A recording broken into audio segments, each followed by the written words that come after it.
Thank you for the opportunity to speak to you. My name is Rafael Pelayo, and I am a clinical professor at Stanford University, and I chair the American Academy of Sleep Medicine's Political Action Committee for the last 6, now 7 years. I've been there. I was fortunate to get involved in sleep as a medical student. In 1984, I met Michael Thorpe, and I stumbled into the lab. I just kind of walked in when I saw the sign, and I got to work with the very first sleep technologist, Peter McGregor, who had certificate number 1. He taught me how to score sleep studies, and I started hanging around the sleep lab in the 1980s. And around that time, they first described delayed sleep phase syndrome. And as a medical student, they asked me to look at the prevalence of delayed sleep phase syndrome in high school students in the Bronx. So I started visiting high schools and junior high schools in the Bronx, collecting data, and found the early association between suicidality and delayed sleep phase syndrome, which at the time was a controversial idea. And now it's kind of a standard thing that we think about. And that ended up in a poster that was presented at the APSS back then. And I didn't have enough money to go to the meeting, so I did not go. Dr. Thorpe represented the poster for me. So my research made it to the APSS before I did.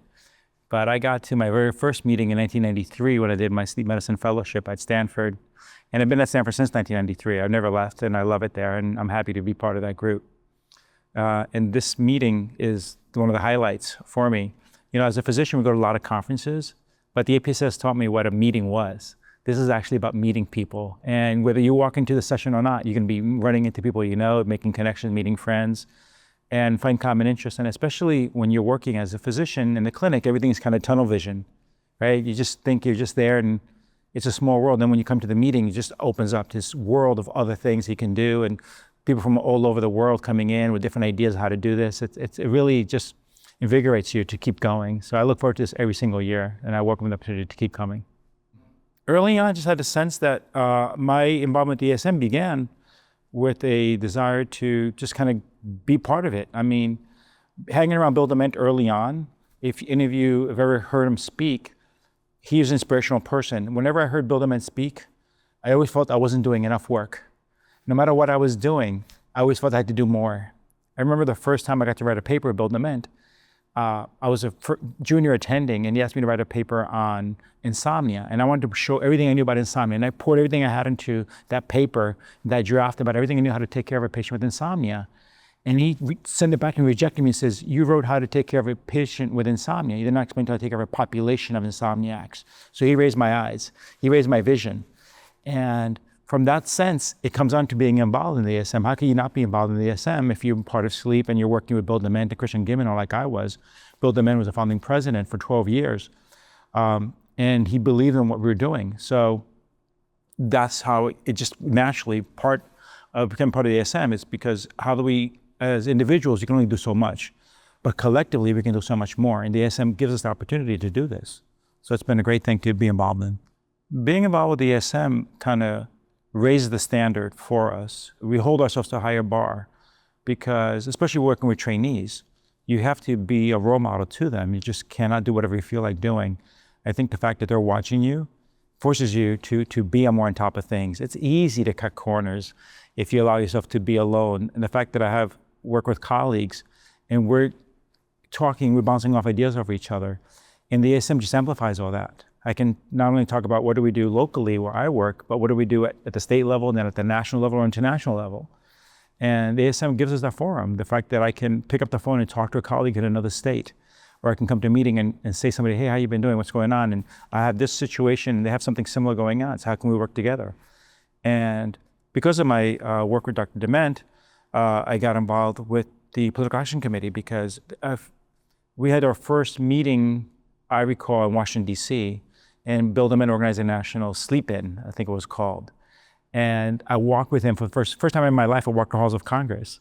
And I got to meet my first person in Congress, which was Zoe Lofgren, who turns out to be in our district. Moving forward now, many, many years later, ASM now has the Sleep Health Caucus. And the chair for that is Zoe Lofgren, the person who I first met with Bill Dement, who is a much junior representative now, and now a senior member.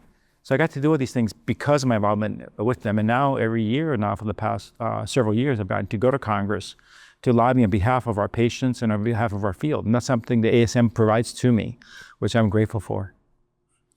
The American Academy of Sleep Medicine Political Action Committee has evolved over time. When I first became aware of it was around the time of our National Sleep, and I remember, and I think that the first chair was Frankie Rome, and I think that fell apart or got reconstituted, so I'm not sure about that exact history. I know that when I saw the PAC community show up, and I was looking to do something for the Academy to volunteer, when the call for volunteers happens, and whenever you're watching this, when they call for volunteers, you really are calling for volunteers. You can volunteer for do this. It's not something that's like a club. You have to volunteer, and they're looking for volunteers. So when I volunteered for this, I remember the first meeting I signed up for, I didn't realize the email that I had been elected chair. So I remember sitting on that committee meeting saying, oh, I have a meeting here, and they introduced me as the committee chair, and I did not know I was the chair. So I was very embarrassed. I found out I was the chair at my very first meeting. I thought I was just gonna sit in, and it was I'm the chair. And from there, we decided to do everything we can to increase funding by getting more members involved. And the growth of the Political Action Committee has been strong. And the purpose of it is something we can be proud of. The American Academy of Sleep Medicine's Political Action Committee is tasked with promoting a legislative agenda, electing members to Congress that support what we want to do to help our patients. Creation of a National Sleep Health Caucus was important for us because we can talk to people. Sleep is a bipartisan issue. California, I was very much involved in the first law in the nation to delay school start times. That took several efforts. And the first time we got it before a governor's desk, a Democratic governor vetoed it. The next year, we had to start the process all over again. And then we had a new Democratic governor, and that person signed it into law. And that was through the effort of the ASM and other organizations, like Start School Later and National Sleep Foundation. Several other coalitions came into place. And then after that, we had in Florida, a similar law was created that was signed by a Republican governor. So this is a purely bipartisan issue. Everybody sleeps in Congress. When I've walked in Congress, one of the things I've seen is how those young staffers are sleep deprived. I had never seen so many vending machines selling caffeinated products before. And I've actually spoken to the staffers about them and said the vending machines sell out, they empty out. There's a very sleep deprived culture in Washington, D.C. And they're very much hungry for this. As a political action group, a political action committee, we don't have a lot of funds compared to some of the big special interest groups in Washington. But we do have their ear because everybody sleeps and everybody's interested in this. Everybody knows somebody doesn't sleep well. So they're receptive to our message. So our contributions that we receive from our members are helpful to get our foot in the door, but the message of it really resonates with members of Congress. And I think that's important for us to know that we can make changes because they want to learn what we have to say. The Political Action Committee's current legislative agenda reflects the American Academy of Sleep Medicine's interest, obviously, in our interest membership. And its increased awareness of sleep health is important. I mean, one of the things I see is members of Congress, they don't want to have term limits. They want to keep staying in Congress. So what they want to do is they want to have longevity. And if we can talk to them about the message of sleep health as improving sleep longevity, it resonates with everybody. Active issues for us have been the protection of telemedicine, which is a health equity issue. Our patients really do like this. The ability for us to communicate with us in telemedicine format has been important for us and lends itself well to sleep medicine. We had to adapt to this. I remember very well doing my very first house call was a telemedicine visit, and I got to see a patient who lit up a cigarette in front of me. And she would never light a cigarette in front of me in a clinic visit, but on the telemedicine visit, she did it, and she was pregnant. So I was like, whoa, I got to have a conversation with her about why she's smoking cigarettes and what she's pregnant, what's going on. So that went on. So telemedicine is important for us. Getting rid of daylight savings has been important for us to go to national standard time. It's something the Academy is behind. Reimbursement rules are important for us. Again, sleep is underrepresented and getting more trainees involved. These are all things that are important to us. And these are things that the PAC is advocating for. And also more importantly, any member of the ASM who has an interest can contact us and say, these are things that we want to help get action in Congress for. And we can also help out at the local level. It doesn't have to be national. Our push is always national in Congress, but we sometimes will help also somebody at the state level if it's important. The ASM will lend support to this, to whatever efforts are in the legislative issue. They did in California for delaying school start times, for example. The ASM was instrumental in getting that support for us. I'm very grateful to Academy of Sleep Medicine for the opportunity to just get to know people, which seems obvious, but it's also not just know people, it's just know very, very good, smart people. People who have the same passion for sleep health and have caught the bug that we have and this enthusiasm that we all have for this. we're also going to meet similar people like this. You know, if we are outside of an academy event, as a sleep physician, you're kind of an outsider in a sense. And I remember when I first started working in sleep, always been very proud to be part of Stanford and to be involved in sleep. But you soon learn that in any social situation, if you tell people that you're a sleep doctor, the insomniacs show up like sharks to blood and surround you. So you kind of keep that a little bit quiet, because otherwise it's a hard thing to steer a little bit, because everybody knows somebody who doesn't sleep well. But when you come to the academy, everybody's into it. And that's just a great thing to do. And if you ever feel a little bit burned out, just coming to the academy meetings, APSS, it regenerates you. I've had some wonderful times here. We have amazing social events. I've been a part of the Blues Night for many, many years. And for those of you who don't know, the Blues Night was a tradition started by Bill Dement, our founder, because Bill Dement was a musician who later became a physician. And he loved jazz and the blues. So he had perfect pitch, he could sing very well. So we'd have these events where he'd be performing with just other musicians or members of the academy. And that grew into this event called the Blues Night. I have no musical talent, I can't sing, I can't play any music, but I love being around them. So they were nice enough to allow me to be involved, and sometimes I get to MC the event. So for me, the highlight has always been the Blues Night event, because that's been the most fun. Of course, amazing conferences also in Dick, and we learn a lot of things.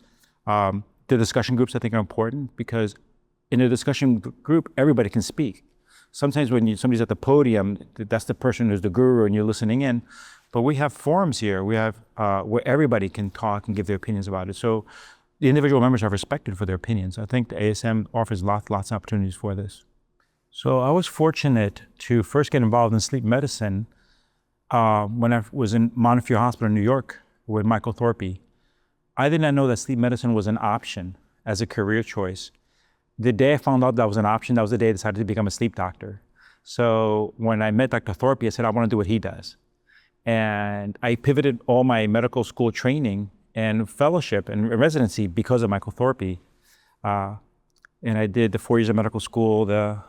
Thorpe is a neurologist, excuse me. So I said, I'm going to be a neurologist too, and I'll do kids, because I thought that was an interesting thing to do to complement what he was doing at Montefiore. And after I did those 9 years, or pretty much 8.5 years into it, I told Dr. Thorpe I want to apply for the fellowship. And he said, great, but I have no funding this year. So what am I going to do now? And I mean, this whole time I've been thinking I was just going to stay in the Bronx. I was born in New York City. I thought I'd just stay in New York, because my family and friends are there. And he said, well, you got to go somewhere else. And he suggested I apply to Stanford. I thought I'd never get into Stanford.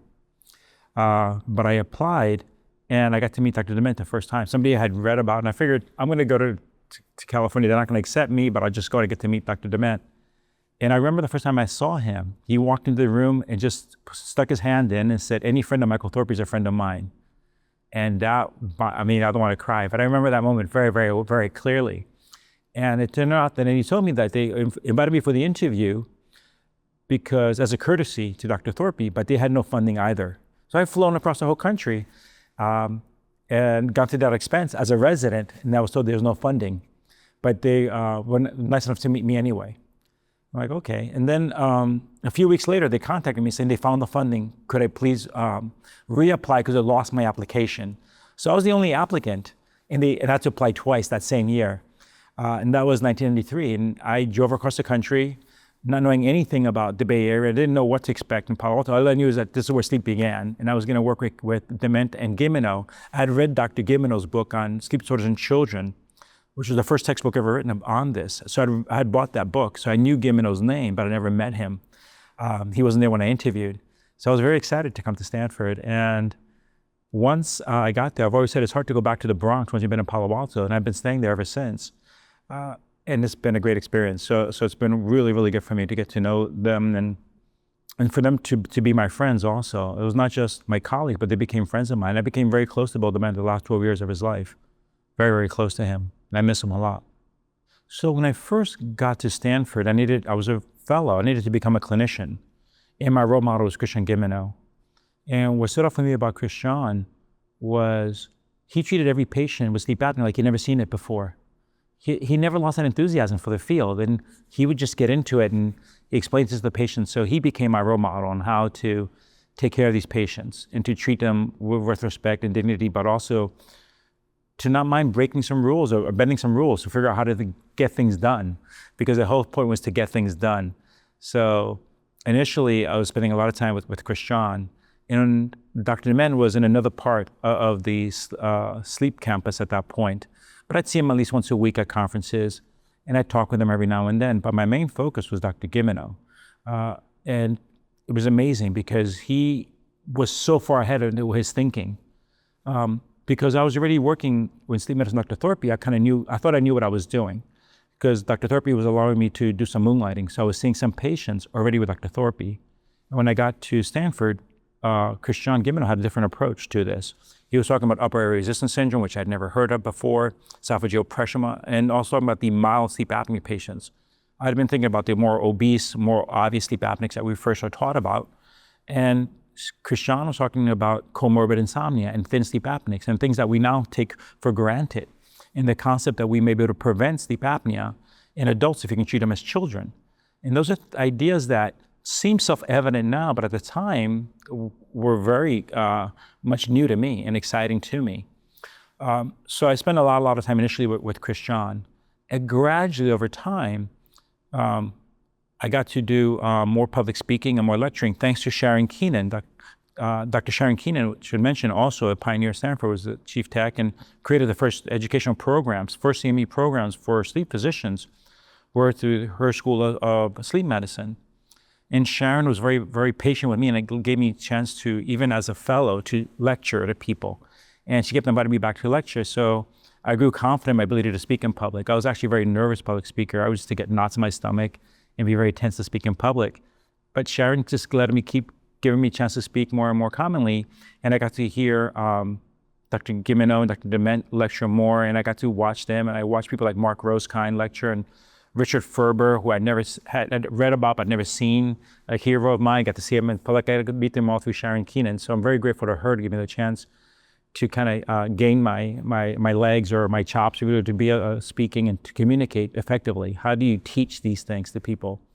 So that was helpful. And then from there, working with Dement, I can share one story about Bill Dement that's important for us. Bill had fallen down the stairs of his home. He had multiple level home on campus. And he fell down and hurt himself. So he was having a hard time driving. And so he was out of commission for a little bit of time. And Sharon had told me that Bill was going to come to a lecture again. And I hadn't seen him in a while because he'd been injured.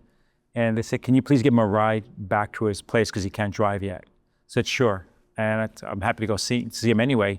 So I got to the venue early because I wanted to hear his lecture.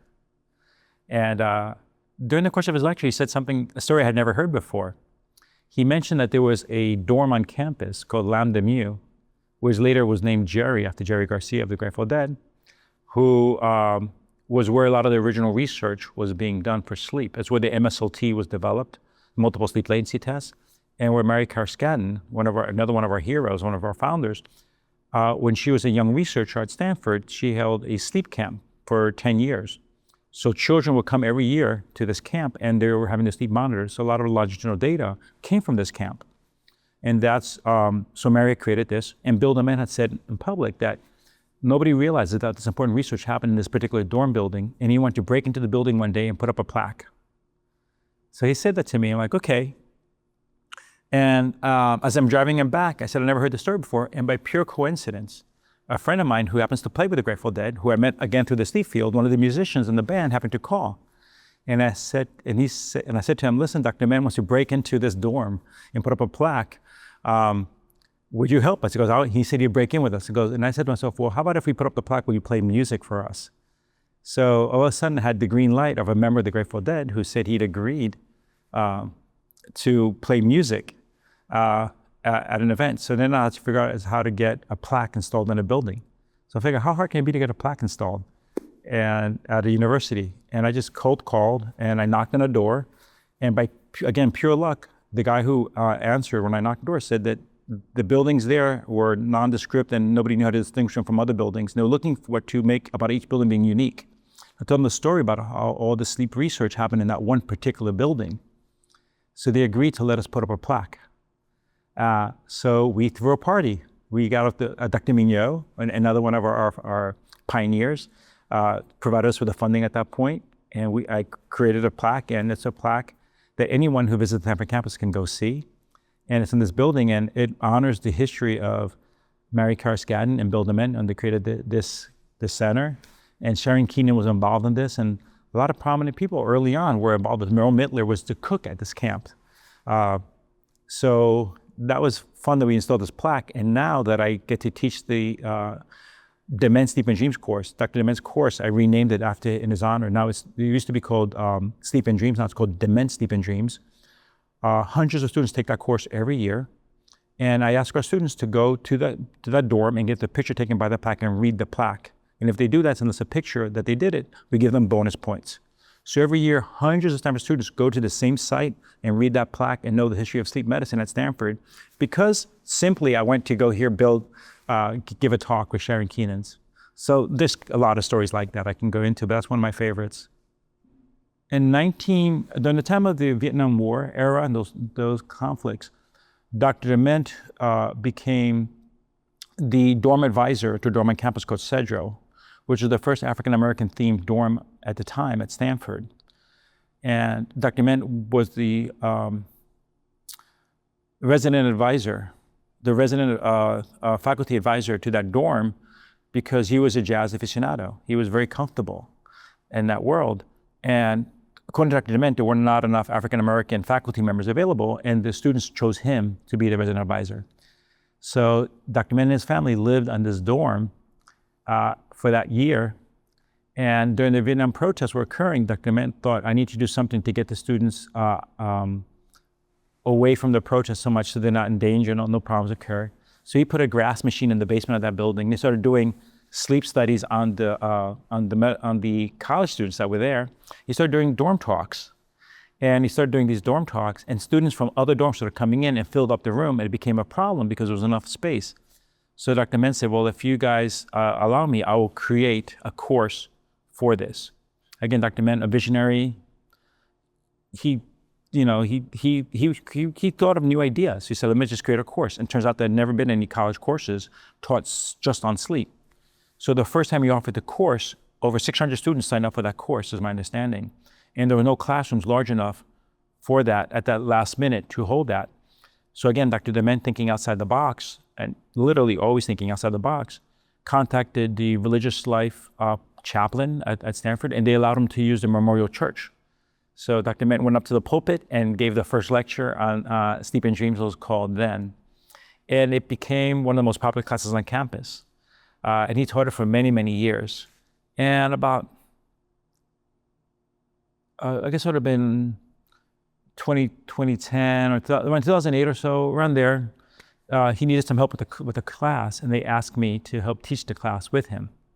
And the first thing he asked me to do was help rewrite the class textbook. So I started working on this, and I said to him, nobody's going to take this class because of me. They're going to take it because of you. But he wanted me to be the successor to the course. And the idea was, how do we keep this course going? And I had told him that I want to rename the course Dement, Sleep and Dreams. And upon his passing, I contacted, something was on my mind for a while. And when he passed, I told one of our administrators, I said, listen, can you figure out what we need to do to change the course name? Thinking as a large university, the bureaucracy involving changing the course name or the registrar's office. And as I'm telling this person on the phone, can you tell me what to do to change the course name? She goes, okay, I did it. Anything else you need? And I was like, oh my God, something I thought was gonna be so hard to do. She did it, she goes, yeah, I just typed it in. It's all set, done. So the course got renamed. Instead of Sleep and Dreams, now it's called Dement, Sleep and Dreams. And we honor the traditions of his course, where the idea was to teach people the importance of sleep. And our class motto is drowsiness is red alert. The pin I'm wearing, that's one of Dr. Dement's. If you can see that, if I'm wearing it here, you can see it. Drowsiness is red alert is the class motto. And the point is for people to understand that people can fall asleep at any moment. And one of the most common reasons that young people die is car accidents. So Dr. Dement has saved countless number of lives simply by teaching people that the dangers of drowsy driving. And when our students fall asleep in class now, they actually get bonus points. We squirt them with a water gun. They must stand up, shout the class motto, drowsiness red alert, and they get bonus points. And that's now a Stanford tradition. Every year now that I teach the class, I teach it twice a year, we always have a vote. Is it okay to squirt you with water if you fall asleep? And they always say yes. They know it's part of the tradition. We have other traditions we have in the class, but we try to keep the spirit of the class alive, because Dr. Ment kept it light. He kept it fun. At the same time, always up the quality of the science. And we have such a strong bench of basic science and clinicians are in the Bay Area because of Bill Dement. So I have a wonderful number of guest speakers who come in. We don't give them any honorariums, and they still come in out of respect for what Dr. Dement was doing. So it's a great opportunity that I have, and I get the privilege of teaching this class every year to hundreds of Stanford students now. Students routinely tell us that the class changed their lives. It's a common thing. Just like you hear patients with sleep apnea say that CPAP may change their lives, I hear it all the time. Stanford students saying, this class changed my life. When students come into class, one of the things we ask is, how many of you have parents who took this class? And many of them raise their hands. But now we have to ask, how many of you have grandparents who took this class? And people still raise their hands. So we have 3 generations of Stanford students who have taken this class. So we know this has impact on people. I've traveled all over the place, and I run into people who says, oh, you're at Stanford, I took sleep in dreams. Or they say Johnson's Red Alert when they see me. They just know it because it's just continued to go on. One of the things we do is give people t-shirts. So we keep the word out about the course all the time. One of the things that we've been doing is that we've been handing out questionnaires. So we're encouraging analysis of that data to see how we can actually objective improvements, but subjectively, they say it all the time. Favorite class, they say things that it helped them out. Stanford has a lot of athletes. Stanford has a great athletics department. The athletics department has embraced the concept of sleep health for all of its athletes. And that all comes directly from Dr. Ment's work and what we're promoting and still continuing to do at Stanford. Dr. Ment always talked about the early days of the program. He has photos he'd show. He's got these great photo albums of the early meetings. And he was just kind of a showman. He really was promoting it, increasing awareness of it and what he had to do. The American Academy of Sleep Medicine had sent out a delegation who came to his home and looked through his belongings to collect objects that are probably on display right now and maybe displayed at this meeting also. So there's been a lot of respect for him and what he's done. He was very, very proud of having established the Academy of Sleep Medicine. One of my favorite mementos of Dr. Dement, I, along with some of my friends, we actually helped clean out his garage.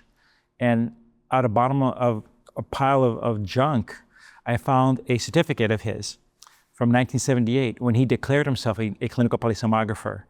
So imagine creating a new field, creating inventing the name polysomnography. Anybody who makes a living in the field of sleep has to thank him. So he created this term polysomnography, and he did it because he couldn't get insurance companies to reimburse for what they were calling the sleep studies back then because they thought they were research. He came up with a new term, polysomnography. He and the group of people he worked with came up with this term. And then what do you call somebody who reads sleep studies? He made up the term clinical polysomnographer. How do you get certified? You have to have a test. So they made up their own test. They scored their own test, declared themselves certified, and he signs his own certificate. So if you ever come to my office, and everybody watching this is welcome to come see it, I proudly hang it on my wall because I found it in his garage on the floor, in a pile of junk, where he declares himself polysomnographer and he signs his own certificate. And the other signatures were Merrill Mittler, who I mentioned, and Tom Roth, and people who I have a lot of respect for. So that's part of that. One of the things, there are a lot of Bill Dement stories, and he would talk a lot. Something you wouldn't know whether he was telling you everything was exactly what happened. And he would joke about that. But one of the stories he told was when he first got a private insurance company to pay for sleep studies, he actually went to a meeting in San Francisco, I believe it was Blue Shield, and he went to this room and to present the polysomnograms to be accepted by insurance companies. And he presented it, and he said there was somebody in the room who, when Dr. Ment started to talk, one of the people there who was supposed to agree or vote on this, got up and stood up and said, I'm not gonna be in a room with a charlatan. He got up and left the room in a huff. And supposedly the other people in the room kind of felt embarrassed. The Stanford professor just got treated this way, so they voted in favor of approving polysomnography.